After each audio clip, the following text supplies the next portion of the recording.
at sa mapagpalang pagmamahal. Talatang 365 daily devotion of Alexander Gomez from batch 3. At ang topic po na tatalakay natin ngayon ay ano ang purpose ni Lord's Six. Ngayon po ang ating Bible verse ay tungkol sa Hebrews chapter 13 verse 4.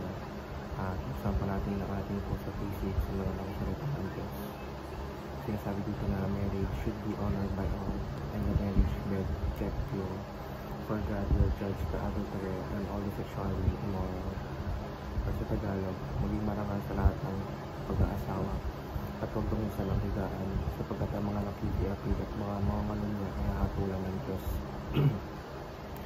Teaching number 1, sex is meant to honor its creator. Ang unang turo ay nasasabing ang sex ay sexual o sexual na aspect ng ating buhay ay hindi dapat iwalay sa pagiging Kristiyano o sa pamumuno ng Kristo.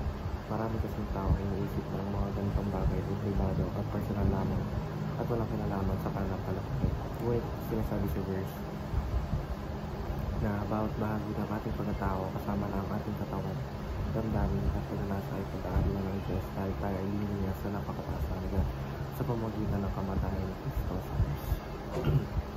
Teaching number 2, sex must be done in God's way.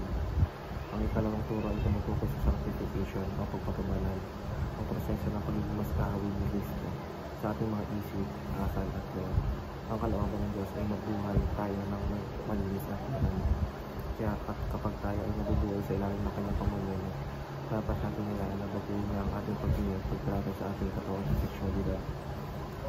Teaching number 3, sex is holy and we have a duty to keep it holy. Kung kinigilala natin si Kristo bilang ating Panginoon, ang nararapat at pagod ay gulat na pagsukan ng ating buong pagkakao. Hindi sapat ang salita o paniniwala lamang. Kailangan din ang pagsunod. Ang tunay na pagsuko kay Kristo ay nangangalagang na tayo pasakop sa Kanya kahit ang mga bagay na gusto natin kontrolin, kasama na ang ating damdamin.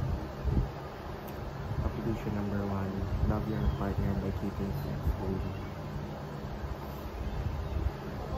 Ang buhay Kristiyano ay araw-araw na laban ng laman at espiritu.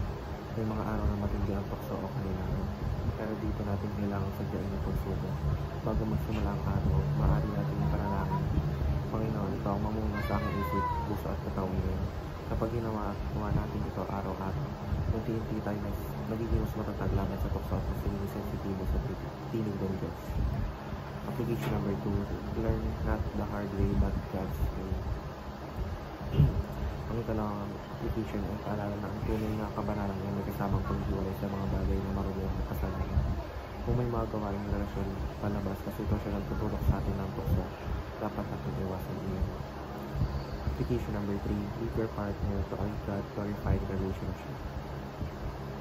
Ang intimacy ay hindi lang tungkol sa physical na relasyon, kundi pati sa emotional na spiritual na connection sa ibang tao. Dapat natin sigapin na si Kristo ay makilala at ipakita sa lahat ng uri ng relasyon natin, sa pamilya, sa kaibigan, at lalo na sa relasyon ng mag-asawa o magkasintahan. Yun lamang po ang aking devotion. Maraming salamat.